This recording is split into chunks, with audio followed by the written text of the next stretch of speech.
Hello everyone, this is Pico Entertainment and we are back again, and here now we have another video review in our ever-going, unrated and underappreciated movie series, and this edition we will focus on Spike Lee's highly charged interracial relationship drama Jungle Fever. Released on June 7th, 1991, it has a highly celebrated cast starring Wesley Snipes, Annabella Sciorra, Ossie Davis, Frank Vincent, John Turturro, with early roles for Samuel L. Jackson, Halle, Michael Imperioli and Nicholas Turturro, and also a role for Spike Lee, who of course was the director himself. Now, the story of Jungle Fever, we follow successful architect Wesley Snipes, who's based in Harlem. His character is known as Flip, and he's really at the top of his profession now. He's very happily married with a young daughter. He has aspirations of becoming a joint partner within the architect firm that he works for. Now, problems arise when temp secretary Italian Angie, who joins the firm and starts to spend a lot of time with Flip. The two eventually embark on an affair which has seismic consequences not only for the pair of lovers but also on the communities that they originate from. What follows is a story where we really intercut between the cultural attitudes, whether we focus on the African American community based in Harlem or we focus on the Italian American community based in Bensonhurst. Now, for me, when we talk about great films, the best ones are those that operate on multiple different levels with an initial story or outline that has different themes and issues covering them all and still manage to function fully as a standard movie in terms of first, middle and last act. And for me, Jungle Fever is truly a great movie. It's powerful, thought-provoking, intense, at times very funny as well as being very cinematic, emotional and complex. There are so many issues that run throughout this film. We look at the idea of interracial relationships and the various interpretations and attitudes towards them. We indeed mix this in with social commentary on the different divides and stereotypes within various cultures. We cover the sense of traditional values within older generations and the frustrations at seeing those values or traditions broken up by the current generation. We of course have an intense look at drug addiction, very raw in its depiction, with a very gritty visualization of a broken down Harlem and areas of individuals subsided to the addiction of crack and cocaine.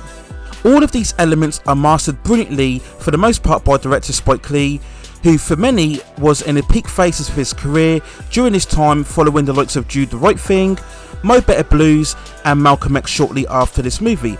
And for me, this may indeed be his best film overall within his entire career.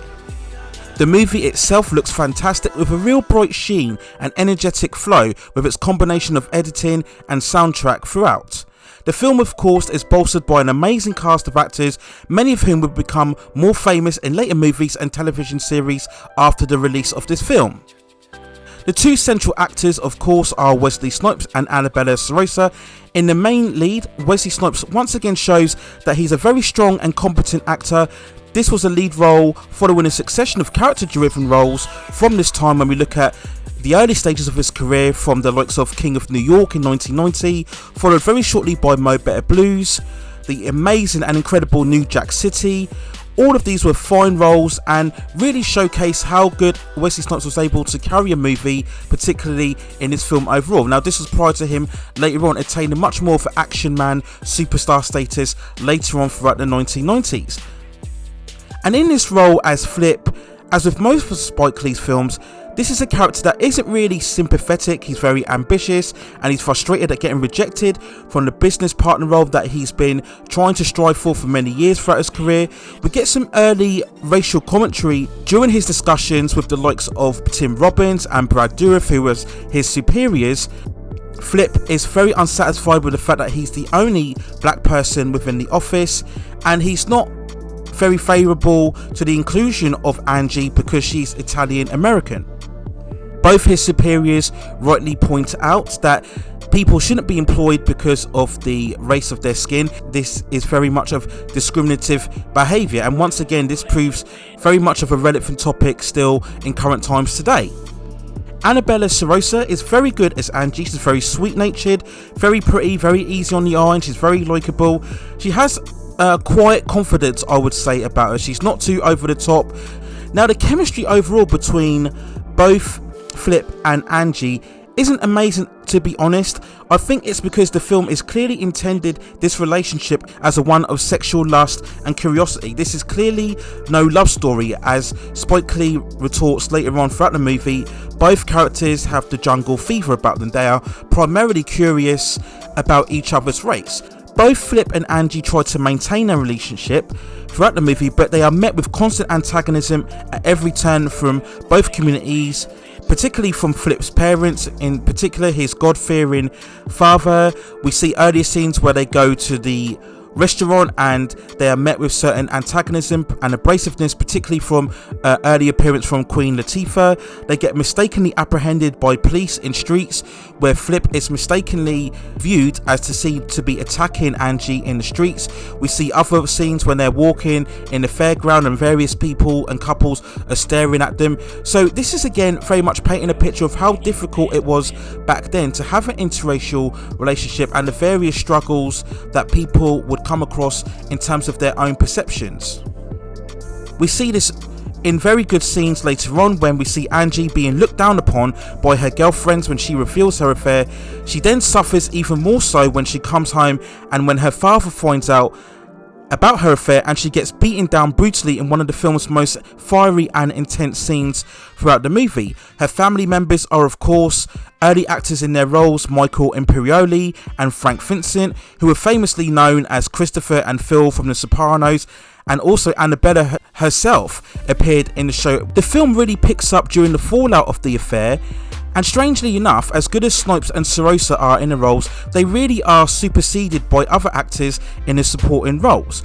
We see this from the perspective of Flip's side when his wife finds out after he confides in his best friend Cyrus, played by Spike Lee, who puts in another fine performance, and then we see the reaction from his wife, who is terrifically played by actress Lynette McKee as Drew. She's very fiery and intense, and she rightfully loses it when she discovers her affair. This leads to one of the movie's most provocative scenes when Drew is consoled by her other female friends, and they start talking about the attitudes and perceptions of black men towards women, how much women are affected by a lack of attention due to their skin tone, and people watching this scene for the first time may feel very uncomfortable with the certain terms and language used, but this is again typical of Spike Lee in his early career, how he really wants to present people's perspectives from all sides, and he really doesn't hold back in terms of their reactions and their attitudes, and scenes like this will still have a lot of relevance for people many today. But it's a very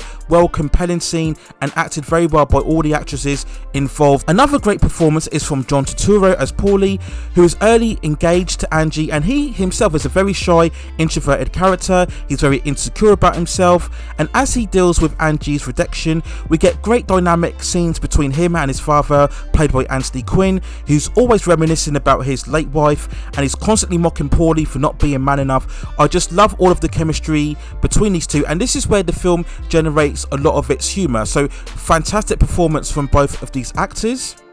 Working in a grocery store, Paulie constantly has to put up with the constant bickering of his Italian American friends, and here again we get some highly provocative scenes where we hear of their attitudes and feelings towards black women and interracial relationships.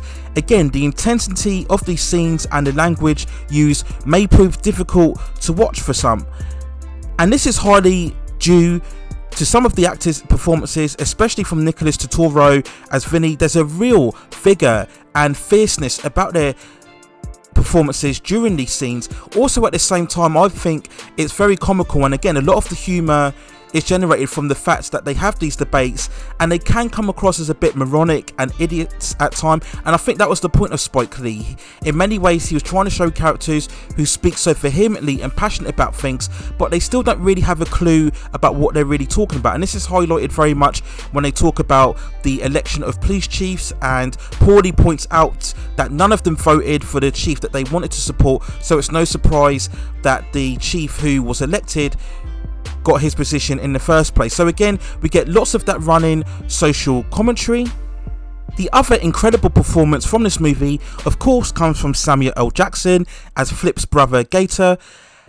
Having had smaller roles earlier on throughout his career from the likes of Do the Right Thing, Coming to America and Goodfellas, Jungle Fever really was the first prominent performance from Samuel L. Jackson that captivated audiences, and it truly is one of the standout roles within this movie. Gator is truly and unabashedly a drug addict, and we see him constantly asking Flip and his parents for money throughout the film.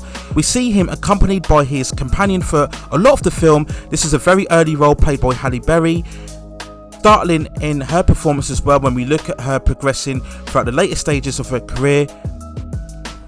We see yet again one of the movie's most intense scenes where Flip goes to the infamous Taj Mahal. This is based in a broken down area within Harlem where all of the drug addicts hang out, and we see him walking amongst this huge crowd of people in this Blue Haven like smog area where people are on the floor, they're on beds, and they're all taking drugs. And this is when he comes across Gator, and this is again a very powerful and intense scene, and once again Spike Lee really showing a vivid depiction of the existence of drug addicts within the Harlem community. Another very special ingredient of this movie is the incredible soundtrack from legendary artist Stevie Wonder. It's such a vivid blend of mix of soul and jazz and rhythm and blues, and it's showcased very much so by the opening title track played at the opening credits, and it's such a catchy and energetic song throughout. I love it so much. You will literally be bopping along to all the choruses when it plays straight away throughout the movie, and it really sets the tone, I think, from the energy and the colour and the various diverse tones that we see throughout this film overall. So if I had to give a score for Jungle Fever, I would give it a 9.4 out of 10. Now, when we look at the overall release of Jungle Fever, on a budget of 14 million, it managed to gross over 43.9 million at the box office, so it made its money back, but it wasn't a breakout success at the box office. And I think this is largely because, again, of the very strong and intense racial themes and complex subject matter played throughout the film. It wasn't exactly a box office friendly film to mainstream audiences, and this really fits in with much of the style of Spike Lee's movies, particularly in the early stages of a career.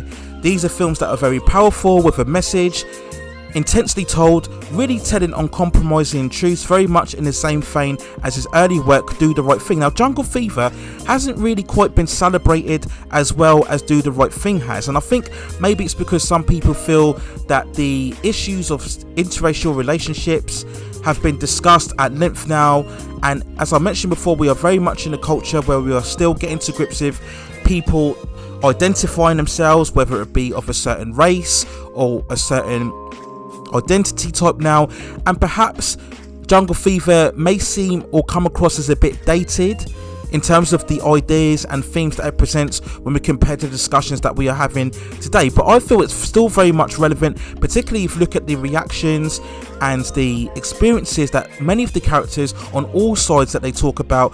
And once again, where we see those many scenes of Flip and Angie coming across the various antagonism, I still feel it holds very much of a relevance and a message that can be related to in the current times. But once again, as I mentioned before, I firmly believe that Jungle Fever may be one of best, if the best, of Spike Lee's movies, maybe on a par with Malcolm X as well. It is running at a time of just over 2 hours, but I feel, unlike some of his other works, I feel every scene for the most part is primarily important and compelling throughout, so you're never really bored or watching your clock as the film progresses. The only criticism I may have is perhaps the film's ending.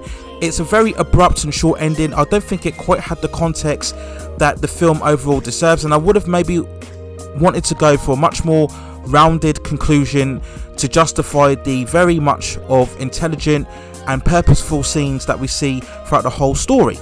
So those are my thoughts and feelings and review of Jungle Fever from 1991. Let me know what you think in the comments below. If you've seen all of Spike Lee's movie, particularly the ones in his early part of his career, how do you think Jungle Fever compares? Would you put it on a par with the likes of Do the Right Thing of Malcolm X, or do you think it's superior or inferior to those movies?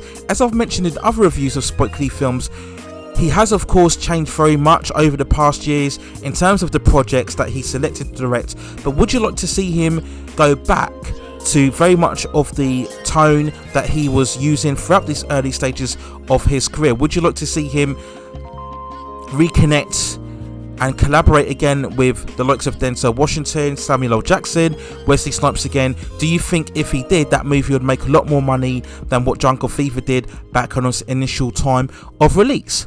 Please also hit those like and subscription and notification buttons so I can provide you with more high quality movie reviews such as this in the future. If you have a favourite film of yours that you'd like to see me review, let me know in the comments below, and if I've seen the film then I will also provide a review of it as well. But that's it for now.